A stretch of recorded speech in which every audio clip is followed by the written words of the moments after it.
going to talk about the impact of organizational change. But to be frank, there's entire books written about the entire topic. So I'm going to take the most basic model. It's called Lewin's change model, where you unfreeze the organization and then you make a bunch of changes and everything else, and then you refreeze it in the new shape as you come through. Sometimes the shape is similar, but a lot of times the change, they don't always take hold. I've been in organizations where I've seen these people come in, you hire a consultant to come in and let's change this, we're going to flatten the organization. And 3 years later, you have the same number of employees and the work is as inefficient as it was before. And it looks a lot the same. And the only thing that changed was they moved a couple people around and some people got mad and some people left and some people are happy, and it just depends. So it depends on the organization as you go through. So let's talk about some of the things that you change. Sometimes a very common phrase is we want to get back to our core practices. In other words, what were you originally created for as an organization? So sometimes you get rid of the different aspects that you have brought in over the years and you farm them out. In other words, have a third-party vendor come in and do them. So let's say that your core business, that you make tennis shoes in the process. You're kind of like Nike as you go through. So you have your core duty of making shoes because you want to have a lot of soul, so to speak. I thought that was a good one. It just depends. Okay, if you're not laughing, you need to start laughing because you need to earn those good grades in this class. So that being said, the core duties are right over here. So sometimes you farm them out and you have a production firm you hired to do this process over here. Sometimes you have another company you hired to distribute your shoes. You hire an advertising agency instead of having somebody on the inside. You focus in on your duty here, and every single duty you can possibly do, you form a virtual corporation by farming out or hiring companies to do it. So therefore, you can focus in on your specialty that you're really good at. Instead of having a corporate lawyer hire a firm that takes your cases only as you need it, have an accounting firm do your books instead of you doing them, have a design firm create the different designs from your paper napkin sketch, so to speak, in the process. We call that a virtual corporation. You also want to make certain that you're going to have the best standards to measure yourself again, because you recall, we talked about the 4 functions of management. We talked about controlling. You always want to have a benchmark to go through and have that in there. So we talk about the aspect of benchmarking. It really comes back to the aspect of finding the very best place. For instance, once again, this is the surveyor's marker where they come back and make certain they measure from exactly the same spot. You want to have a spot that you measure your company from that's a benchmark as you go through. Focus in on the core competencies in the process, and sometimes you farm everything else out for in the organization to shrink back to where you are the best you've always been. When it comes down to the organization, I want you to know there's a lot of different ways to shape them up. Here's 2 extreme ones. You have the traditional one, the tall organization, as you go through with top-down management, but you have a couple people that come up with different things.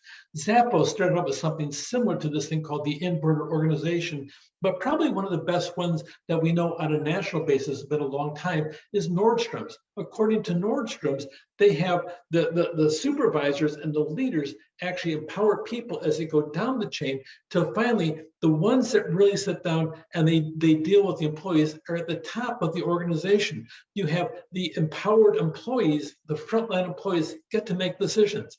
There's all kinds of legends with the Nordstrom. One time somebody sat down there and somebody walked in and says, these boots, they don't work. Well, when'd you get them? I got them over 10 years ago, but your policy says you accept anything in return. Well, but this says this is not even our boot. You know what? I bought it here and I'm positive of it. You need to return it. And the story goes that they accepted boots made by a different company and gave him a refund, but the guy turned around, he bought everything he could with that, the crediting receipt, plus a lot more on top of it. The employee was sitting down there, even though they received the return and the person never bought those boots there, they were saluted by the corporation because that customer continued to be a regular Nordstrom customer over the years and bought many goods on top of it. Even though the customer was absolutely wrong, it wasn't matter because the customer's always right. That's the Nordstrom philosophy. So we call that an inverted organization where they're supporting the people on the front line. So a lot of times when you have a change oriented organizational culture. It's really, you want to have these widely shared values. You have a lot of different corporate stories out there as well as you go through. Your formal organization, you want to have the details lines of your responsibility, authority, and position. So you have a lot of formal, but you also have some informal things to deal with as well. The informal things, there's no clear lines of authority, and a lot of them are run behind the scenes. I typically would go through and I would find out who the head grape was. Well, you know the head grape, the one that is in charge of the grapevine. Yes, those little whispers behind the back. You have a couple ways of dealing with the informal organization. You can ignore it. You can sit down there and try to kill it, or you can sit down there and put your ear and listen to what they have to say. My thought all the time is, no matter what you try to do, if you try to destroy the informal organization, no matter what you do, it will always exist at some level in the organization. They tend to go underground. I've always tried to listen to what the informal organization says. So I'd seek out the person who's the head gossip in the whole organization, and I'd sit there and I'd listen to what they have to say. And every once in a while, if I wanted to start some informal communication, I'd sit down and I'd say things in shot of the head grape to sit down there and let them gossip. You know what? We're going to do a formal audit at that campus over there, and that we can't tell anybody in the process. We'll sit down and before I know it, boom, just like that, there'd be communication from the head grape to the grapes over at the other campus, and they'd be whispering, and all of a sudden everything would get up, and I would never have to go over there because they cleaned up their mess before I ever showed up. I can just kind of show up and everything else, go have lunch with the director, then everything else, and everybody thought I was coming to do an internal audit because the grapevine said. But every once in a while, you sit down and you tweak the grapevine just for entertainment purposes or to get things done even better than in a formal communication process you go through. The informal organization, they will always exist. Employees meet, they form relationships, they talk to each other. The grapevine, I believe, try to sit down and make certain that the clear communication happens formally, but you also get to sit down and deal with the informal. So on the Lewins change model, when you want to change the organization, you go through, you unfreeze the current structure, make things the way you want them to be, and then you refreeze it.